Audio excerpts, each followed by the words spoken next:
Oh, this is the Glock 17, and I'm going to put it through a torture test. You should always torture test your guns. The biggest reason is you want to know if it's going to malfunction. So.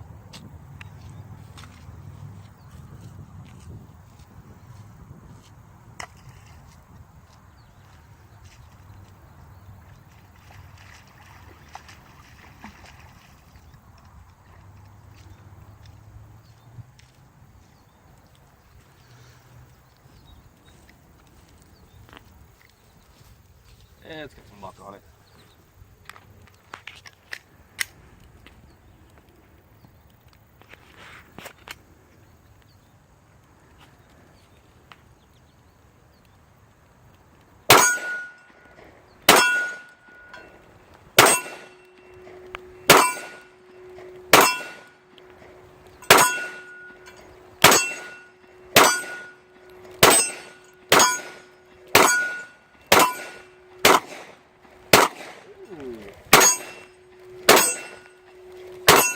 Bucket mud on the site brought me off.